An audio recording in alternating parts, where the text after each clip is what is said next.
विरासत का फितना है। बहन तो कम चाहती है लेना, ये बहनोई जो बाबू साहब हैं ये ज्यादा लबलब करते हैं। हालांकि बीवी वारिस है अपने बाप की मतरूका जायदाद में, दामाद वारिस नहीं है। दामाद वारिस ई कहला लबर लबर करता है तो है? अस्सलामुअलैकुम दोस्तों, आली जनाब नूर आलम साहब की वालदा के इंतकाल पर इजहार ताज़ियत के लिए ज़ेरे निगरानी आली जनाब नूर आलम साहब और साबिक मुखिया दोगरा पंचायत अजीमुश्शान दुआइया इजलास। इस जलसे के सदर रहे मौलाना अबुल कलाम कासमी साहब, नाजिम जलसा मौलाना अरशद फैजी साहब। इस जलसे के निगरान रहे नूर आलम साहब, पूर्व मुखिया दोगरा। अस्सलामु अलैकुम व रहमतुल्लाहि व बरकातुहू। अल्हम्दुलिल्लाह हम्द शाकिरीन व बिही नस्तईन वस्सलातु वस्सलामु अला रसूलिहिल करीम व अला आलिहि व अस्हाबिहि व अहलि बैतिहि अजमईन। अम्मा बाद, फ़क़ाल हबीबुना सल्लल्लाहु अलैहि वसल्लम उज़कुरू महासिन मौताकुम व कुफ़्फ़ू अन मसावीहिम। सदक़ हबीबुना सल्लल्लाहु अलैहि वसल्लम।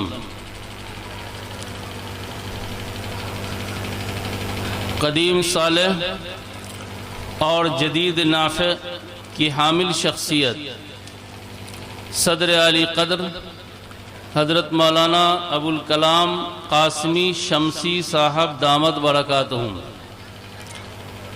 जिनके नाम से दोनों हिस्सा साबित है कि मौलाना कासमी भी हैं और शमसी भी हैं, यानी कदीम सालेह के हामिल भी हैं और जदीद नाफ़े के हामिल भी हैं। और स्टेज पर जलवा अफरोज़ मौक़र हज़रात उलमाए किराम, इलाक़ा व मुज़ाफ़ात से तशरीफ़ लाए हुए आमायदीन और अहम शख्सियात, हाज़रीन व नाज़रीन, पेशरा उलमा ने बेश कीमत बातें आपकी खिदमत में अर्ज़ की हैं। अल्लाह ताला उन बातों को अपनी शान करीमी से कबूल फरमाए और हम सबों को अमल की क़ुव्वत व हिम्मत नसीब फरमाए। मेरी मालूमात के मुताबिक दोगरा की सरजमीन पर आज का ये प्रोग्राम जहाँ खूबसूरत है वहाँ अहम भी है और बहुत सलीक़े से मुरत्तब किया गया है। इसमें जनाब नूर आलम साहब जो मौजूदा मुखिया हैं, अभी बाज़ाब्ता तारुफ़ के साथ मेरी मुलाकात नहीं हुई है, पता नहीं यहाँ पे हैं भी या नहीं, चले गए वो। उनका खुलूस है तो वहीं अच्छे मुंतज़िम मोहतरम जनाब मौलाना अरशद फैज़ी साहब का इंतज़ाम भी है, इंतखाब भी है।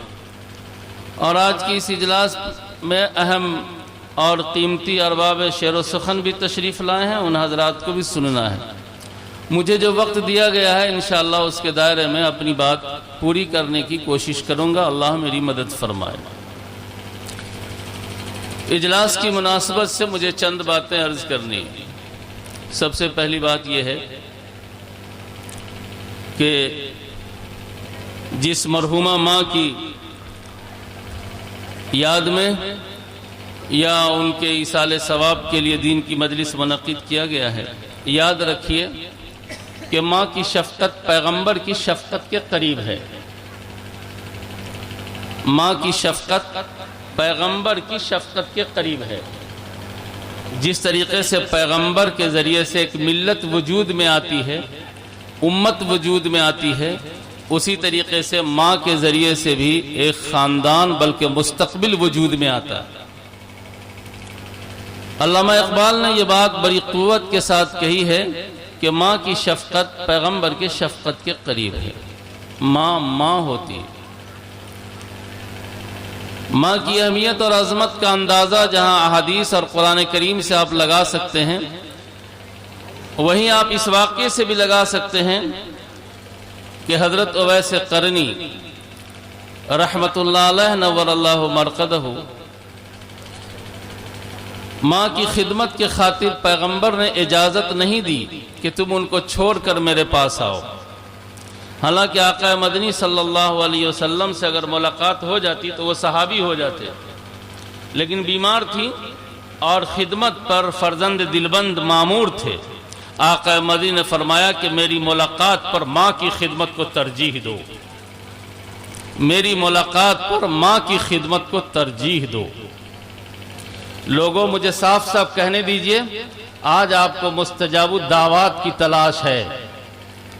आप बहुत भागते हैं कि कौन बुजुर्ग है हमारे इलाके में, कौन पीर साहब हैं, कौन बड़े साहब हैं, जाना चाहिए, मैं मना नहीं करता हूँ, लेकिन आप मुस्तजाबु दावत की तलाश में हैं। मेरे बारे में नहीं कहा जा सकता, और मैं पूरे यकीन के साथ कहता हूँ कि कोई नस नहीं है कि हज़रत मौलाना अबुल कलाम साहब के बारे में कहा जाए कि मौलाना मुस्तजाबु दावत है।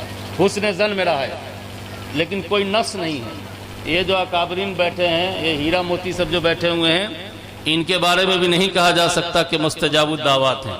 और हम सबको मुस्तजाबु दावत की तलाश है। हम दुआ कराते हैं उनसे उनसे उनसे उनसे उनसे, लेकिन दो शख्सियतें मुस्तजाबु दावत ऐसी हैं जो आपके घर में हैं और आप बेखबर हैं।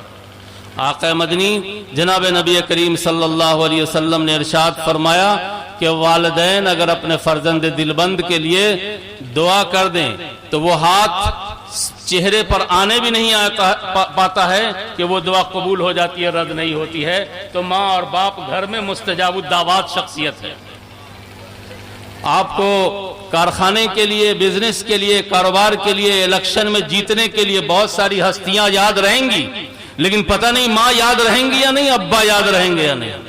हालांकि हदीस बताती है कि माँ और बाप अपनी औलाद के हक में मुस्तजाबु दावत शख्सियत है। चाहे वो बाप जैसा हो, वो माँ चाहे जैसी कमजोर निपट जाहिल क्यों ना हो, माँ होने की हैसियत से मुस्तजाबु दावत है और बाप होने की हैसियत से मुस्तजाबु दावत है। माँ और बाप के साने हैं इर्तिहाल के बाद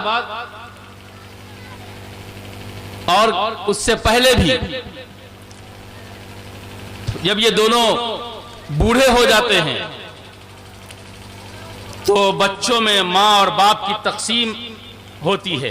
एक बेटा कहता है माँ हमारे यहाँ रहेगी और एक बेटा कहता है बाप हमारे यहाँ रहेगा। जिस माँ और बाप ने सबको पाला पोसा परवरिश किया और पैखाना पेशाब को अपने हाथ की मेहंदी बनाया, आज उन्हीं की औलाद जब बड़ी होती है और माँ और बाप बूढ़े होते हैं तो तकसीम करते हैं। माँ मेरे यहाँ रहेगी, हम तोरे कैसे खिले वो, एगो हम ही हो, ये दूसरा बेटा तोरा न दूध पिलको है, सब घराड़ी तू हमरी दे देवी, सब पेंशन का पैसा तू हमरी दे देवी, हम तोरे न खिलाए वाला, तोरे खिलेबो तो बाप को ना, बाप को खिलेबो तो माँ को। ए लोगों याद रखो, माँ के पांव के नीचे अगर जन्नत है तो बाप से सरफे नजर मत करना। अल्लाह ताला ने बाप के हाथ में जन्नत के दरवाजे की चाबी दे दी है। अगर आप माँ की खिदमत करेंगे जन्नत के हकदार होंगे। बाप अगर चाबी लेकर खड़ा रहेगा, दरवाजा नहीं खुलेगा तो आप जन्नती नहीं हो सकते। अल्लाह ताला ने बाप को जन्नत का दरवाजा बनाया है। कौन है वो खुशनसीब बेटा, कौन है वो खुशनसीब बेटी जो माँ और बाप की हयात मुस्तार को, मुबारक जिंदगी को, मसूद जिंदगी को पाए और अपनी किस्मत चमका ले। वो बेटा आज अहद करे कि माँ की कदमों में, बाप के कदमों में बिछ करके हमको अपनी किस्मत चमकाना, अपनी किस्मत चमकाना। बहरहाल माँ माँ होती है, चाहे वो माँ किसी की भी हो। नूर आलम साहब की वालदा एक अच्छी खासी उम्र पाकर, तकरीबन 95 साल की उम्र पाकर वो अपने मालिक हकीकी से जा मिली हैं। और याद रखिए, उनको जो मौत मिली है वो मौत की बरकत के साथ दुनिया से गई है। आका मदनी जनाब नबी करीम सल्लल्लाहु अलैहि वसल्लम ने एक दुआ फरमाई है, अल्लाहुम्मा बारिक ली फिल मौती, अल्लाह मुझको मेरी मौत में बरकत अता फरमा। ये हदीस और हुजूर की ये दुआ जाहिरन समझ में नहीं आती है, क्योंकि माल की बरकत तो समझ में आती है, औलाद की बरकत तो समझ में आती है, कारोबार की बरकत तो समझ में आती है, रुपये पैसे की बरकत तो समझ में आती है, लेकिन मौत में बरकत हो ये बात समझ में नहीं आती है। क्या एक आदमी को एक बार मौत आई तो 18 मरतबा है क्या? उलमा आरिफीन ने इस दुआ को खोला है। मां नाफे आरफी साहब के भी तकीर, जबरदस्त तकीर की, अल्लाह हरा भरा रखे, खूब काम ले। उलमा आरिफीन ने इस हदीस को खोला है और कहा कि मौत की सबसे पहली बरकत यह है कि पाकी की हालत में मौत हो जाए, पाकी की हालत में। और फ़ुक़हा ने लिखा है कि जब इंसान शरबत वस्ल से दो चार हो तो मुकम्मल वुजू कर सके या ना कर सके, कम से कम कुल्ली जरूर कर लेना चाहिए, नाक में पानी जरूर डाल लेना चाहिए। जिस जमाने में यह बात लिखी गई उस जमाने में इतना हार्ट अटैक नहीं था जितना हार्ट अटैक इस वक्त है। और इस वक्त तो मौत की आंधी चली हुई है। मैं भी इंतहाई शिकस्ता हूं। अभी स्टेज पर आने से पहले ये इत्तला मिली कि अमीन मिल्लत हजरत मौलाना अमीन अशरफ कासमी साहब मोहतमीम इदारा दावतुल हक अब हमारे और आपके दरमियान नहीं रहे। अल्लाह को प्यारे 9 साढ़े 9 बजे या पौने 9 बजे कफ़से उनसरी से उनकी रूह परवास कर गई, निकल गई। अल्लाह उनकी बाल बाल मग़फ़िरत फरमाए। तो मौत की तो इस वक्त आंधी चली हुई है, पता नहीं कौन कब किस वक्त उठा लिया जाएगा, किस वक्त उठा लिया जाएगा। तो शरबत वस्ल से दो चार होने के बाद कम से कम कुल्ली और नाक में पानी जरूर डाल लेना चाहिए, इसलिए कि अगर कहीं हार्ट अटैक हो गया उसी हालत में तो हमारे खित्ते की जो बीवी साहिबा है वो भी नहीं कहेगी कि मेरे शौहर पर गुस्ल फर्ज था, और अगर कह भी देगी तो फिर आपको कुदरत ही नहीं होगी कुल्ली कराने की और नाक में पानी डालने की। तो ये बात तो बहुत छोटी है लेकिन अपने आप में अहमियत रखती है, इसका लिहाज रखना चाहिए। मौत जब वाक़े हो तो पाकी की हालत में हो, ये मौत की पहली बरकत है। और दूसरी बरकत यह है कि खात्मा ईमान पर हो जाए, ये मौत की बरकत है। ये खात्मा ईमान की अहमियत तो कुरान और हदीस में ही है, लेकिन मुझ पर जो उसका असर सबसे ज्यादा हुआ वो उस वक्त हुआ जब मक्कतुल मुकर्रमा में हज़रत कारी अमीर हसन साहब रहमतुल्लाह अलैह और उस्ताद आली क़द्र मुर्शिद मोहतरम हजरत मौलाना इश्तियाक अहमद साहब शेखुल हदीस जामलू मुज़फ्फरपुर, दोनों बुजुर्गों की जब आपस में मुलाकात हुई तो हजरत मौलाना इश्तियाक साहब खुशकामत और हजरत मौलाना कारी अमीर हसन साहब रहमतुल्लाह अलैह कद के एतबार से थोड़े मुख्तसर थे। तो हजरत मौलाना इश्तियाक साहब झुक करके मुआनका किया, मुसाफा किया। मुसाफा करके जब दोनों हाथ को अलग किया तो दोनों ने एक दूसरे से यही कहा कि अल्लाह ने मुलाकात करा दी है, मेरे हुस्न खात्मा के लिए दुआ फरमाइएगा। दोनों ने एक दूसरे को यही दावत दी कि मेरे हुस्न खात्मा की दुआ फरमाइए। उस वक्त अंदाजा हुआ कि हुस्न खात्मा के ईमान पर खात्मा हो जाए, कलमा ला इलाहा इल्लल्लाह पे खात्मा हो जाए, ये कितनी बड़ी बात है। और ये वाकई सारी जिंदगी के मुजाहिदे और मेहनत का हासिल ये है कि हमारी जुबान पर जो आखिरी बोल हो वो ला इलाहा इल्लल्लाह मुहम्मद रसूलुल्लाह। जिस तरह से पैदाइश के बाद जो सबसे पहले कलमा सिखाने की तलकीन की गई है सरपरस्तों को वो ला इलाहा इल्लल्लाह है, तो आखिरी कलमा भी जो हो वो भी ला इलाहा इल्लल्लाह हो, ताकि हमारा खात्मा ईमान पर हो जाए। ये बड़ी अहम चीज है। ये मौत की दूसरी बरकत है। मौत की तीसरी बरकत यह है कि गुस्ल मिल जाए, गुस्ल मिल जाए। और मौत की चौथी बरकत यह है कि कफन मिल जाए। मौत की पांचवी बरकत यह है कि जनाजा मिल जाए। और मौत की छठी बरकत यह है कि कब्र मिल जाए, मदफन मिल जाए। अल्लाह के एक वली ने लिखा है कि मौत तो हक है लेकिन कफन में शक है। मौत तो मिलेगी मौलाना, हम सबको मिलेगी, लेकिन कफन मिलेगा कि नहीं मिलेगा इसकी गारंटी को मौलाना नहीं दे सकते। मौत हकर आज इस इबारत को समझाना बहुत मुश्किल नहीं है। कितने हिंदुस्तान में या दुनिया में मौजूदा माहौल में और कोरोना वायरस की वहशत और दहशत में जो हलाक हुए हैं और कितने को मौत तो मिली है लेकिन कफन नहीं मिला, जनाजा नहीं मिला, कब्र नहीं मिली। तो मौत तो हक है लेकिन कफन मिलेगा कि नहीं मिलेगा इसकी कोई गारंटी नहीं। जनाजा मिलेगा कि नहीं मिला उसके बारे में यकीनी तौर पर कुछ नहीं कहा जा सकता। ये मौत की बरकत है। मैं पूछना चाहता हूं नूर आलम साहब मुखिया जी से और मौलाना अरशद फैजी साहब से, अहालियान दोघरा से, कि उनकी वालदा मोहतरमा को अल्लाह ताला ने वो कौन सी मौत की बरकत है जो नहीं अता फरमाए। इस पहलू से मुखिया जी आज से अपनी फिक्र करें कि अल्लाह ताला मुझे भी जो मौत दे तो बरकत वाली मौत अता फरमाए, बरकत वाली मौत अता फरमाए। ये चीजें तो बहुत अहम है, बहुत अहमियत की हामिल है। आका मदनी सल्लल्लाहु अलैहि वसल्लम ने एक हदीस में फरमाया कि जिस मुसलमान मय्यत के पीछे 40 मुसलमान या 100 मुसलमान, दो रिवायतें, एक जगह 40 की तादाद है और दूसरी जगह 100 की तादाद है, और दोनों रिवायत में टकराव नहीं है, बल्कि तवाफुक व हमआहंगी है। जहां बहुत कम तादाद में मुसलमान है वहां कम से कम 40 हो, जहां बड़ी तादाद में है वहां 100 मुसलमान किसी मुसलमान मय्यत पर अगर नमाज जनाजा पढ़ देते हैं तो अल्लाह उसकी बरकत से मय्यत पर रहम फरमाता है, मग़फ़िरत फरमा देता है। लेकिन हमको 40 को मुसलमान दीजिए दोगरा वालों। मुखिया बनाने के लिए तो आपके पास वोटर लिस्ट में एक लंबी फहरिस्त होगी। हम चाहते हैं कि ऐसा 40 मुसलमान दोहरा में हो कि जब किसी मुसलमान मय्यत के जनाजे में शरीक हो तो उसकी शिरकत की बरकत से अल्लाह उस मय्यत को जन्नत अता फरमा दे। बताइए आप कितने मुसलमान हैं दोगरा में, कितनी बड़ी आबादी है? 12-15 हजार आबादी है। 12-15 हजार में से 40 या 100 मुसलमान तैयार करके दें, क्या मिलेंगे हमको? मुखिया बनाने वाले, सरपंच बनाने वाले तो 12 हजार हैं, जन्नत में पहुंचाने वाले कितने मुसलमान हैं यहाँ? बल्कि जनाजे की नमाज में जो शरीक होने वाले मुसलमान हैं उनका आलमिया और उनका हाल यह है कि तकरीबन 95% को जनाजे की दुआ याद नहीं। 95%। ये जो हाजरीन है हमारे, भला बताइए, हाथ उठाइए, कितने लोग हैं जिनको जनाजा की दुआ याद है? मौलाना हाफिजी छोड़ करके, मौलाना हाफिजी छोड़ करके हाथ उठाएं। भला बताइए, तुमको याद है जनाजे की दुआ याद है? मदरसा में नहीं ना गए हो? गए हो तुम भी मदरसे। 95% मुसलमान है। बल्कि हैरत तो यह है कि बेटा जिसने 2 साल तक माँ का दूध पिया, 9 महीना उसके पेट में रहा, वो बेटा माँ के जनाजा को लेके जाता है, अश्कबार होता है, आंखें उसकी बरसती रहती है। लेकिन जब माँ के जनाजे के पीछे खड़ा होता है तो टक टक दीदम दम न कशीदम का शिकार होता है और वो माँ को आखिरी खिदमत नहीं कर पाता माँ की, और जनाजे की आखिरी दुआ भी नहीं पढ़ पाता। उलमा आप घबराइएगा नहीं, मैं जनाजे की दुआ का टेम्परेचर नहीं जिक्र कर रहा हूँ कि शरीयत में जनाजे की दुआ के दर्जात क्या है, उसके मदारिज क्या है।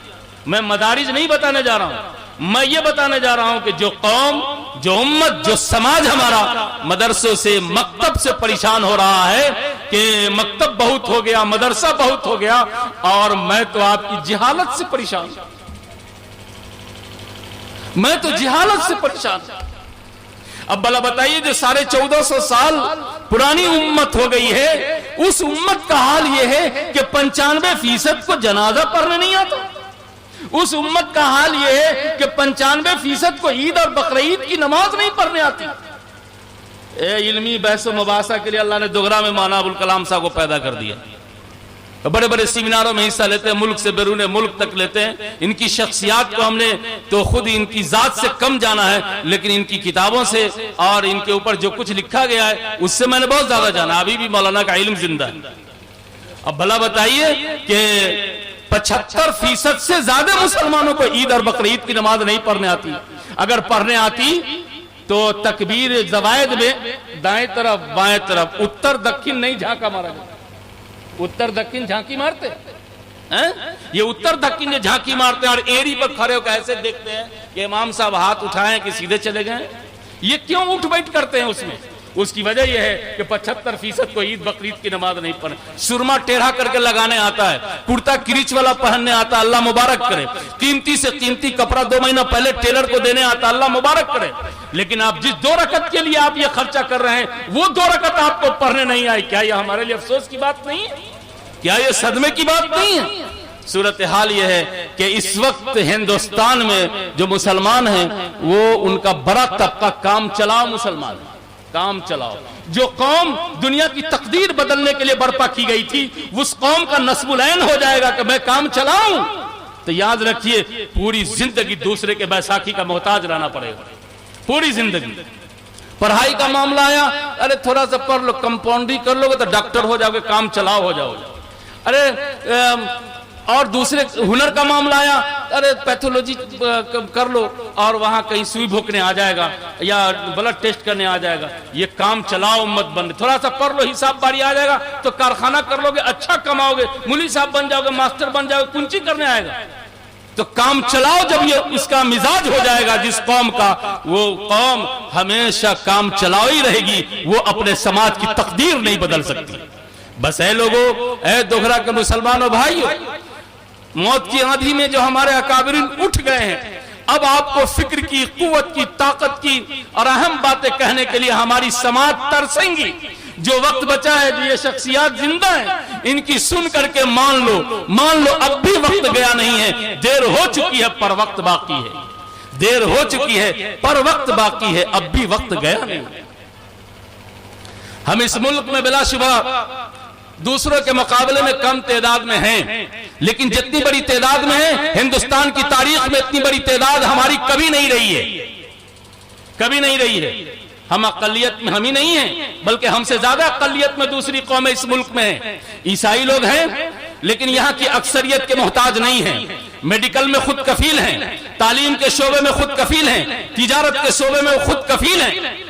इंडोनेशिया के अंदर चले जाइए, वहां चाइनीज अकलियत में है और अक्सरियत में मुसलमान हैं, लेकिन वहां के चाइनीज इंडोनेशिया की हुकूमत को अपना मोहताज बना करके रखा है, कभी वहां की अकलियत हुकूमत की मोहताज नहीं। अब भला बता सकते हैं आप अकलियत में नहीं, आप अकलियत में नहीं, आप तो खुद तय कर हम काम चलाओ। किसी को अच्छी नात करने आ गया, अरे चलो काम चल गया। किसी को तकीर अच्छी करने चलिए, मेरा काम चल गया तो हम हो गए स्टेज के आदमी। जब ये कौम काम चलाओ बन जाएगी, काम चलाओ, तो ये कौम इस मुल्क की तकदीर नहीं बदल सकती है, नहीं बदल सकती है, नहीं बदल सकती, नहीं बदल सकती। मेरे तो जनाजे का हाल ये है कि हमको दुआ भी याद नहीं, दुआ भी याद। वो मौका इंतहाई तौर पर अल्लाह की रहमत को खींचने का है, अल्लाह की रहमत को उतारने का है। कोई गरीब आदमी अपने किसी मुर्दा बच्चे को लेकर आपके दरवाजे पर जाए, इसके कफन दफन का इंतजाम नहीं, इस गांव का जो मुस्तहिक़ ज़कात होगा, जिसका चूल्हे नहीं जलते होंगे, वो भी अपना बर्तन बासन बेच करके उसके कफन देने को तैयार हो जाए। क्यों? इसलिए कि उसकी गोदी में लाश है। हमारा समाज जब अपने घर से डेड बॉडी को लेकर निकलेगा, मय्यत को लेकर के निकलेगा, और पूरा समाज उसके पीछे जाएगा और सब एक ही बात कहेगा, अल्लाह मग़फ़िरली हय्यिना व मय्यतिना, कि अल्लाह मेरे जिंदों को माफ कर दे, जो लोग आए हैं उनको भी माफ कर दे, और अल्लाह जो हम बॉडी लेकर आए हैं उसको भी माफ कर दें। अल्लाह की रहमत मुतवज्जा होगी और उस मय्यत की मग़फ़िरत होगी, जो दुआ हमारे 95% मुसलमानों को याद नहीं। कब याद करोगे भाई? अब भी करोगे कि नहीं करोगे? करेंगे इंशाअल्लाह। जिनको याद नहीं है, याद करना चाहिए। अब इससे आपको अंदाजा लगेगा कि मकतब की, मदरसे की अब भी कितनी जरूरत है, कितनी अहमियत है।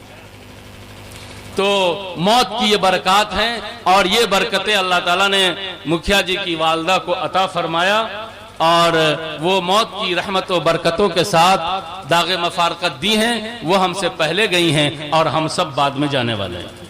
और याद रखिए, जिनकी जिंदगी का मदारो इन्हिसार सिर्फ रूह पर है, जिनकी जिंदगी का मदारो इन्हिसार सिर्फ रूह पर है, उनकी रूह निकल जाती है तो वो मर जाता है। लेकिन जिनकी जिंदगी का मदारो इन्हिसार खुदा की जात पर है, तो उनकी रूह निकलती है तो वो मरता नहीं है, बल्कि तबई जिंदगी से निकलकर हकीकी जिंदगी में दाखिल हो जाता है। तो जितने मुसलमान यहां से गए हैं मेरे भाई, वो तबई जिंदगी को छोड़ करके हकीकी जिंदगी को हासिल कर लिया है, और वो वहां चले गए जहां हम जाने के लिए हम सब आए हैं। और इस दुनिया को अल्लाह ताला ने तो हमारे लिए आखिरत की खेती बनाया। हदीस में आका मदीना ने फरमाया, दुनिया मज़रातुल आखिरा, कि दुनिया आखिरत की खेती है, दुनिया आखिरत की खेती है। तो यहां हम रह करके हम आखिरत की तैयारी करेंगे, जहां हमको जाना है, जहां हम सबको जाना है, जहां हमारे बहुत सारे लोग जा चुके हैं, बल्कि अब कम लोग हम यहाँ हैं, वरना तो ज्यादा तादाद वहां जा चुके हैं। अब वहां हम सबको एक न एक दिन चला जाना है, तो उसकी तैयारी के लिए ये मौका है, उसकी फिक्र करनी चाहिए और अल्लाह की तरफ मुतवज्जह रहना चाहिए, ताकि अल्लाह ताला जब भी बुलाए हमको और आपको, तो मौत की रहमतों के साथ और मौत की बरकतों के साथ अल्लाह पाक बुलाए। और जब जाएं अल्लाह के पास तो सुरखरू होकर के जाएं, स्याह रू होकर के ना जाएं।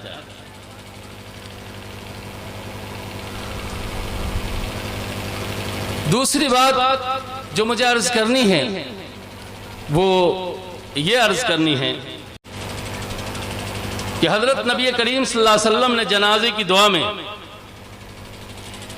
जो दुआ हमारे यहाँ राइज है, वो तो सबको याद है, लेकिन बाज़ हदीस की किताब में ये दुआ के ये टुकड़े भी मौजूद हैं।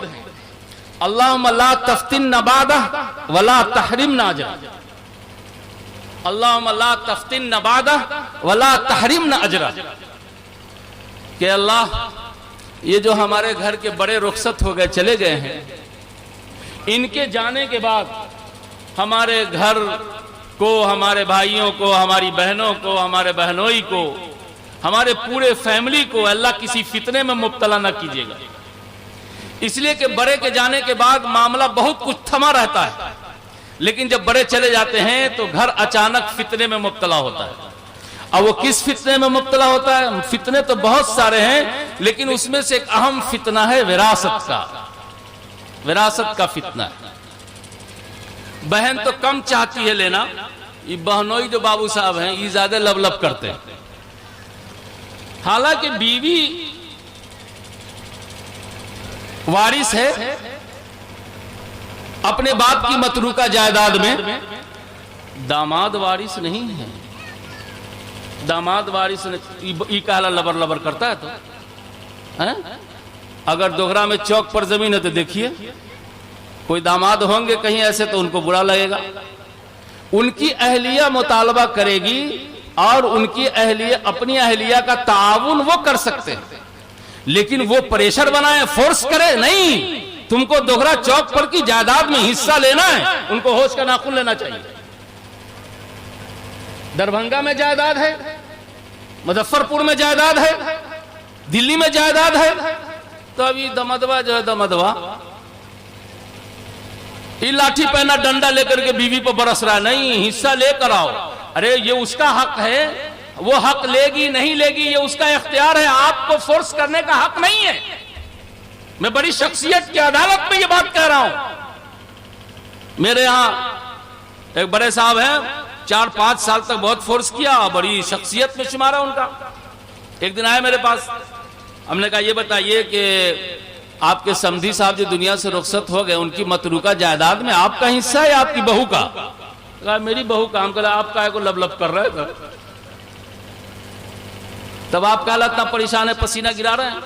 मौलाना वहीं से वापस चले गए, शायद उनको बात समझ में आ गई, चले गए। ठीक है, दामाद तो नहीं फोर्स करेंगे और नहीं करना चाहिए, लेकिन भाई की जिम्मेदारी बनती है कि वो अपनी बहनों को बुलाए और बुला करके बाप की मतरूका जायदाद की तफसीलात रख दे। जो बहन नहीं लेना चाहती है उनसे तहरीर ले ले और तहरीर में यह बात लिखवा ले कि भैया मैंने आप सबको गिफ्ट कर दिया, हदिया कर दिया, अब मेरा कोई दावा ना इंदल्लाह ना इंदन्नास बाकी रहेगा। तब तो उस जायदाद से आपकी रोटी अच्छी होगी, वरना सिर्फ मौलाना ही चंदा करके हराम नहीं खाते हैं। उन हराम घरों को तलाश कीजिए जो बहनों का हिस्सा दबा करके रोटी पका के खाते हैं। उनके दस्तरखान पर जो रोटी और पराठा दमक रहा है और जो कोरमा चमक रहा है, उसमें तलाश कीजिए कि ये किस जमीन की पैदावार है। ये क्या ये उस जमीन की पैदावार है जिसमें बहन का हिस्सा नहीं दिया गया है? तो उलमा से पूछिए, वो भाई गासिब है, गासिब गासिब। ऐ लोगों, मस्जिद गसब किया तो क्या किया? बात तो बड़ी खराब लगेगी आपको, क्योंकि दीवाने मोमिन हैं आप, जज्बाती मोमिन हैं। मस्जिद गसब किया तो क्या किया? हम तो हजारों की तादाद में बहनों का हिस्सा गसब करके बैठे हैं।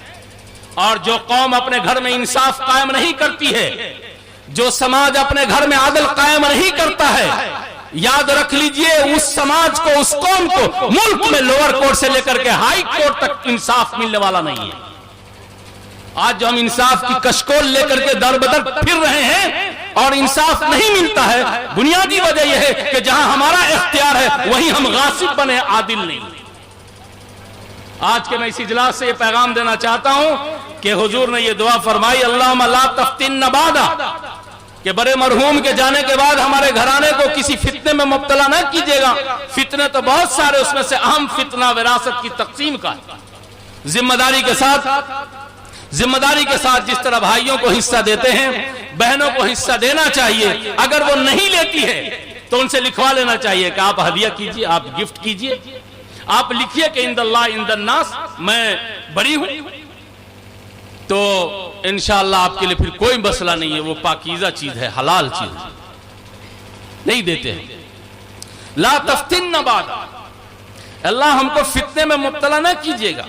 और आगे फरमाया, वला तहरिम नाजरा, बड़े जब जिंदा होते हैं तो उस बूढ़े बुजुर्ग की बरकत से घर में रहमत उतरती है, बरकत उतरती है और घर खुशहाल मुरफ़्फ़हाल होता है। कभी कभी ऐसा होता है कि जब बड़े गुजर जाते हैं तो घर कंगाल हो जाता है, घर रहमत से महरूम हो जाता है। बड़ों ने लिखा है कि उस्ताद के अदब और एहतराम से इल्म में बरकत होती है। आइज़ा और रिश्तेदारों के साथ हुस्ने सलूक और सिला रहमी करने की वजह से घर हरा भरा रहता है, बल्कि मुल्क हरा भरा रहता है। रिश्तेदारों से अगर अच्छा संपर्क होगा तो मुल्क हरा भरा रहेगा। और अपने घर के बड़े बुजुर्गों और माँ बाप का एहतराम, उसकी इज्जत करेंगे तो अल्लाह ताला आपकी उम्र में इजाफा करेगा और रोजी में तंगी नहीं करेगा। लेकिन अचानक जब कभी बड़े बुजुर्ग उठ जाते हैं तो घर कंगाल होने लगता है। आका सल्लल्लाहु अलैहि वसल्लम की निगाह नबूवत ने महसूस किया और फिर उम्मत को यह तालीम दी कि देखो ये दुआ पढ़ो, अल्लाहुम्मा ला तफ्तिन बादा वला तहरिम नाजरा, कि अल्लाह इनके जीते जी जो रहमतें बरकतें उतर रही थी अल्लाह उसको बाकी रखेगा, उससे हमको महरूम न कीजिएगा, महरूम न कीजिएगा। तीसरी बात, और शायद यह आखिरी बात होगी, मैंने हदीस पढ़ी आपके सामने। उस हदीस में आका मदनी सल्लल्लाहु अलैहि वसल्लम ने इरशाद फरमाया कि मय्यत का दो बुनियादी हक है। हमारा तो दिया नहीं, भाई का दिया नहीं, बहन का दिया नहीं, कम से कम मय्यत को देने के लिए कौन लोग तैयार हैं भाई?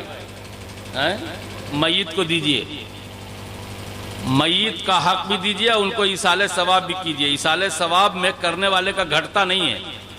मैं समझाने के लिए मिसाल देता हूं कि मोबाइल पर व्हाट्सएप खोलिए, लिखिए अस्सलाम वालेकुम वरहमतुल्लाहि वबरकातुहू, अल्लाह पाक आपको हरा भरा रखे और आपकी नस्लों को सरसब्द शादाब रखे। दूसरा बटन दबाइए, अमेरिका चला जाएगा कि नहीं चला जाएगा? लेकिन ये सारी दुआ आपके मोबाइल में रहेगी कि गायब हो जाएगी? आप ये लिखकर किसी को अगर ट्रांसफर करेंगे तो वहां तो चला जाएगा, लेकिन वो तहरीर मोबाइल में रहेगी या वो भी गायब हो जाएगी? रहेगी। इसाले सवाब जब आदमी करता है, जिसको करता है अल्लाह उसको सवाब पहुंचा देता है और करने वाले के खाते में कमी नहीं करता है जी, करने वाले के खाते में कमी नहीं करता है। उलमाए आरिफीन ने, बुजुर्गों ने लिखा है कि मुसलमानों को चाहिए रोजाना का मामूल कम से कम ये बना ले कि सोने से पहले 11 मरतबा सूरतुल इखलास, कुल हु अल्लाहु अहद अल्लाहुस समद लम यलिद वलम यूलद वलम यकुल लहु कुफुवन अहद 11 मरतबा पढ़ करके आका मदनी को, उनके असहाब को, उनकी आला औलाद को और अपने अइज़ा रिश्तेदार को, तमाम मोमिन मोमिनात को ईसाले सवाब कीजिए। जहां सबको सवाब पहुंचेगा वहीं आपके खाते में सवाब की कमी नहीं होगी। ये कोई भारी नुस्खा है? आज से करने का इरादा है, आज से कीजिए। सोने से पहले पहले 11 मरतबा का हस्बे तौफीक जितना पढ़िए, कम से कम 11 मरतबा, उससे भी कम 3 मरतबा पढ़ करके पूरी उम्मत को ईसाले सवाब कीजिए। सवाब का सिलसिला जारी रहेगा, वहां पहुंचेगा और आप में कोई कमी नहीं होगी। बात सर फिरे लोगों को समझ में आता है कि नहीं ईसाले सवाब होता ही नहीं है, उसका मैसेज अमेरिका चला जाता है, हमारा ईसाले सवाब फरिश्ता अल्लाह के हुक्म से मुर्दे को नहीं पहुंचाते। हाँ, उसको मैसेज समझ में आया और स्क्रीन समझ में आया और नेटवर्क समझ में आया और मेरे अल्लाह का पावर समझ ही में नहीं आता है। कुछ है सर फिर ऐसे जिनको ईसाले सवाब समझ ही में नहीं आता। वो कहते हैं लैसा लिल इंसानी इल्ला मा सा, और उनको मालूम है नहीं कि यहाँ सही से मुराद अमाल है या सही से मुराद ईमान है। उलमाए मुफस्सिरीन ने लिखा है कि यहाँ सही से मुराद अमाल नहीं है, यहाँ सही से मुराद ईमान है। हमारा ईमान कारी बदर आलम साहब को काम नहीं आएगा, मौलाना मुजफ्फर साहब को काम नहीं आएगा, लेकिन अमल तो एक दूसरे को काम आएगा। यहां सही से मुराद अमाल नहीं, ईमान है।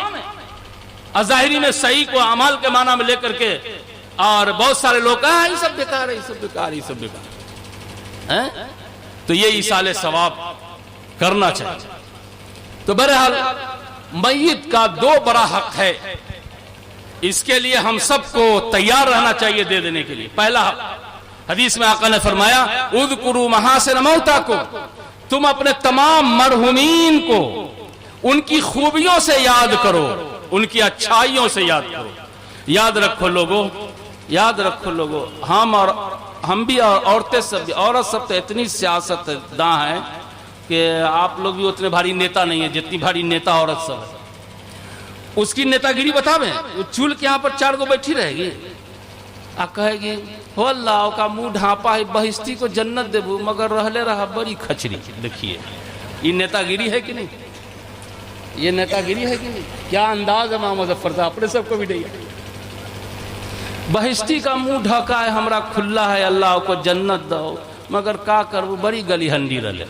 देखिए ये औरत में ऐब है, औरत में ऐब है। औरतों तुम जहां कहीं भी हो इसको समझो, तुम्हारी सास हो, तुम्हारी ननद हो, तुम्हारी देवरानी हो, अगर वो दुनिया से चली गई, तुम्हारे ससुर हो, तुम्हारे देवर हो, तुम्हारे शौहर हो, अगर दुनिया से चले गए तो उनकी जिंदगी की अच्छाइयों को याद करो, अच्छाइयों का तज़किरा करो। ये उसका उनका पहला हक है। उज़्कुरू महासिन मौताकुम, ये उनका पहला हक है। जो इस हक को दबाएगा वो मुर्दा का हक मारने वाला होगा, मुर्दा का हक मारने वाला। उज़्कुरू महासिन मौताकुम, कौन इंसान है जिसमें खूबियां नहीं है, अच्छाइयां नहीं है?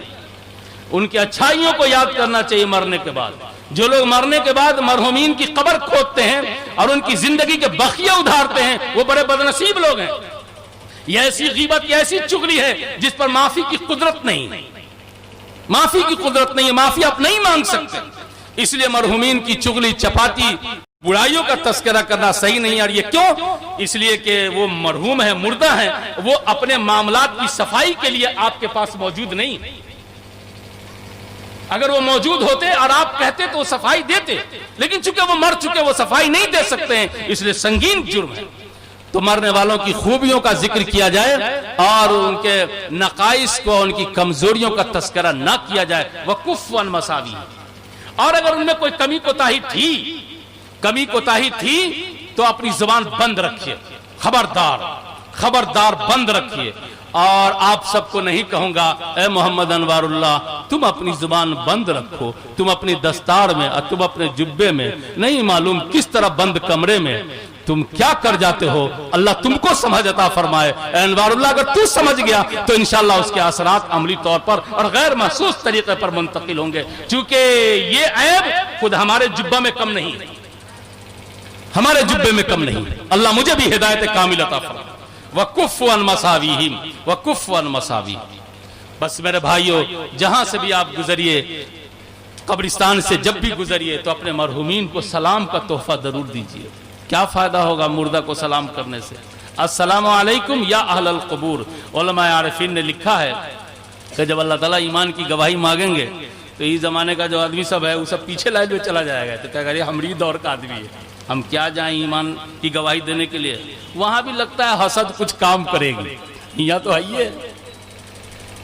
तो एक आदमी जो 500 साल पहले मर गया है वो अगली सफ में जाकर कहेगा अल्लाह ताला यही मुसलमान है ये। अरे ससुरा तुम 500 साल पहले मरा और ये 500 साल बाद पैदा हुआ, उसके बाद मरा, तुम ईमान की गवाही देते हो? वो 500 साल पहले वाला अल्लाह से कहेगा अल्लाह ताला ये आपका वो बंदा है जब कब्रिस्तान से गुजरता था तो सलाम करता था, मोमिन मोमिन को ना सलाम करेगा, मैं इसीलिए उसके ईमान की गवाही देता हूं, मैं इसीलिए उसके ईमान की गवाही देता हूं।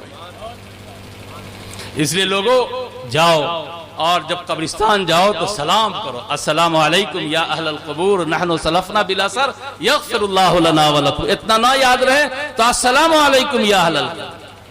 एक हदीस में फरमाया गया कि जब कोई बेटा जुमा के दिन फजर की नमाज पढ़ करके अपने वालिदैन की कब्र पर जाता है तो अल्लाह उस हाजिरी की बरकत से उस बच्चे के लिए जन्नत मुक़द्दर कर देता है। अब तो हमको नसीबे नहीं है माँ बाप की कब्र पर जाना। अब तो कोई मर जाता है ना तो उसमें भी नहीं जाता, दूर उधर जंगल हो गए, कहाँ जी माँ बाप दुआ करके यहाँ से भाग जाता है। लोगों हाजिर होना चाहिए। उलमा हदीस में और उलमा ने लिखा है कि जब कोई अपना इज्जा अपने रिश्तेदार में से जब जाता है मरहूमीन की कब्र पर तो अल्लाह ताला अपनी शान करीमी से उन्हें बाखबर करता है कि आपके फलां रिश्तेदार आए। लोगों जाने वाले बनो, जाने वाले बनो, कब्रिस्तान जाने वाले बनो, अपने बड़े बुजुर्गों की कब्रों पर जाने वाले बनो, दुआ सलाम करने वाले बनो, ताकि